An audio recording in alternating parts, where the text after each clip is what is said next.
নমস্কার বন্ধুরা, আজকে নতুন একটা রেসিপি নিয়ে এসেছি সাবুর পোলাও একাদশী উপলক্ষে।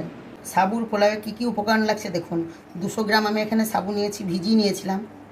এখানে নিয়েছি আমি 5 চামচ মিজরি গুঁড়ো। এখানে ফোড়নের জন্য নিয়েছি জিরে আর লঙ্কা। এখানে নিয়েছি ক্যাপসিকাম আর গাজর কুচি। এখানে নিয়েছি একটু সিন্দুক লবণ। এখানে নিয়েছি আপনার কাজু কিশমিশ বাদাম পোলাও দেওয়ার জন্য। একটু ঘি, একটু সাদা তেল দিয়ে আমি এটাকে ভেজে নেবো আগে এগুলোকে। দেখুন, কড়াই আমি 1 চামচ ঘি দিচ্ছি আর তার সঙ্গে দিচ্ছি আমি অল্প একটু সাদা তেল। এই উপকরণগুলো একটা একটা করে ভেজে নেব। আগে বাদামটা ভাজবো, চিনে বাদামটা। দেখুন, বাদামগুলো ভাজা হয়ে গেছে, আমি তুলে নিচ্ছি। এরপর আমি কিশমিশগুলো ভেজে নেব।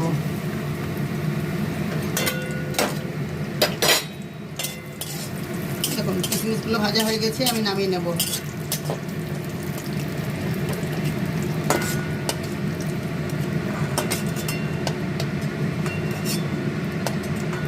এরপর দেবো আমি কাজুগুলো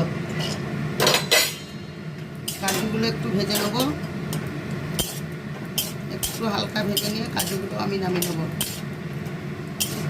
দেখুন, কাজুগুলো আমার লাল লাল ভাজা হয়ে গেছে, কাজুগুলো আমি নামিয়ে নিলাম। এবার আমি গাজরটাকে ভেজে নেব। গাজরটাকে আমি একটু ভেজে নেব। একটু নরম হয়ে গেলে আমি গাজরটাকে নামিয়ে নেব। গাজরটা আমাদের একটু ভাজা ভাজা হয়ে গেছে এবং এবার আমরা ক্যাপসিকামটা দিয়ে দিচ্ছি। এবার ক্যাপসিকামটা দেওয়ার পরে একটু নাড়াচাড়া করে একটু ভাজা হয়ে গেলে আমরা নামিয়ে নেব। গাজর আর ক্যাপসিকাম আমাদের ভাজা হয়ে গেছে, এবার আমরা তুলে নিচ্ছি। অল্প একটু আর একটু তেল লাগবে আমাদের, অল্প একটু সাদা তেল দিচ্ছি আর একটু দিচ্ছি ঘি। এবার আমরা ফোড়নে দিচ্ছি জিরে আর শুকনো লঙ্কা। আমাদের জিরে লঙ্কাটা দেখুন একটু ভাজা ভাজা হয়ে গেছে, এবার আমরা সাবুটা ছেড়ে দেব।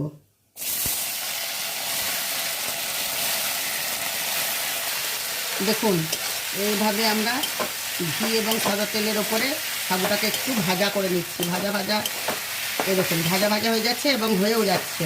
তার সঙ্গে হয়ে গেলে এবার আমরা একটু 1 চামচ লবণ দিচ্ছি। সিন্দুক লবণ দিলাম 1 চামচ। আর এবার আমরা দিচ্ছি মিজরি গুঁড়ো দিচ্ছি 5 চামচ। মিজরি গুঁড়োটা দিয়ে দিলাম।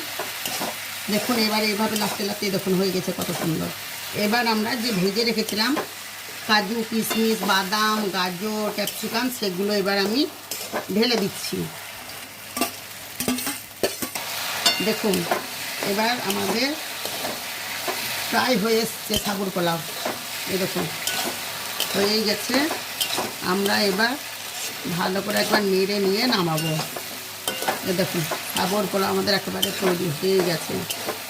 আপনারা একাদশীর দিন খেতে পারেন, কোনো উপোস বার করলে আপনারা খেতে পারেন।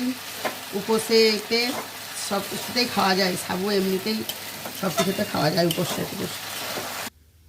দেখুন, আজকে আমরাও একাদশী করেছি, আমি আমার কর্তা।